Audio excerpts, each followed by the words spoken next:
Assalamualaikum warahmatullahi wabarakatuh. Perkenalkan, nama saya Uliana Utami dengan NIM 0314223045 dari Prodi Tadris Bahasa Indonesia semester 5. Di sini saya akan membahas tentang asal-usul dialektologi dan sejarah dialektologi. Asal-usul dialektologi. Bahasa muncul dalam berbagai variasi. Variasi-variasi bahasa itu dikelompokkan dengan cara tertentu. Adanya 7 faktor penentu penjenisan variasi bahasa, yaitu pribadi penutur, asal-usul penutur, suasana atau tempat penutur, relasi, tujuan tutur, topik atau ranah tutur, dan perasaan penutur. Ketujuh faktor penentu penjenisan variasi bahasa itu menghasilkan 7 variasi bahasa, yaitu idiolek, dialek, ragam, undak-usuk, register, jargon, dan genre. Berdasarkan asal-usul penutur, variasi bahasa dibedakan berdasarkan asal daerah, asal kelas sosial, asal kesukuan, asal golongan umur, asal golongan jantina, asal pekerjaan, dan latar paham ideologi.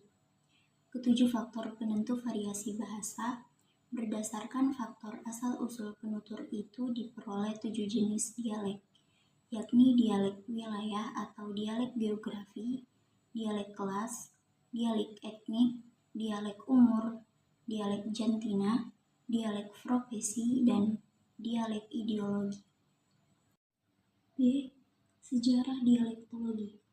Dialektologi lahir pada waktu adanya pengaruh oleh aliran romantik di Eropa terhadap bidang linguistik yang mengilhami gagasan untuk melestarikan bahasa yang dianggap lebih wajar dijumpai di dalam kehidupan sehari-hari. Dialektologi berakar dari filologi dan linguistik.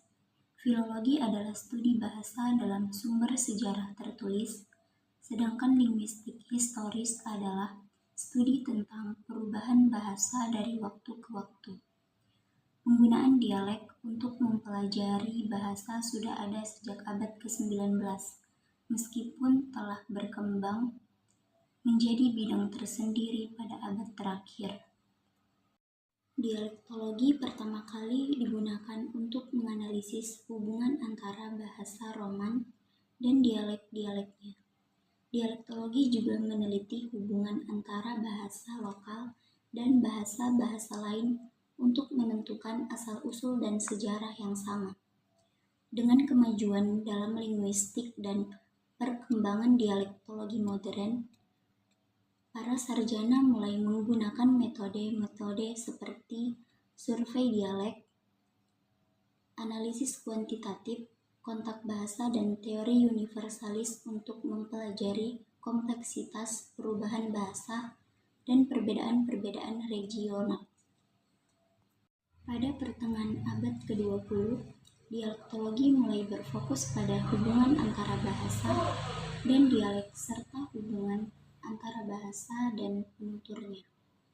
Fokus baru pada komunitas bahasa dan tutur ini telah memainkan peran utama dalam evolusi bidang ini.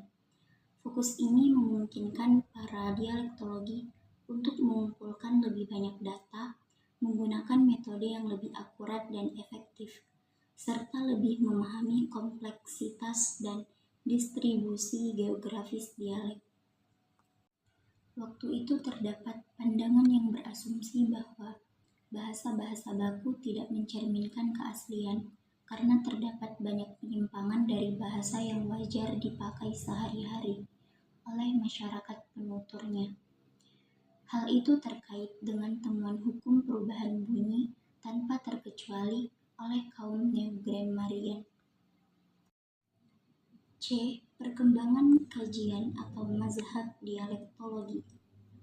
Kajian dialektologi telah mengalami perkembangan yang signifikan sejak pertama kali muncul.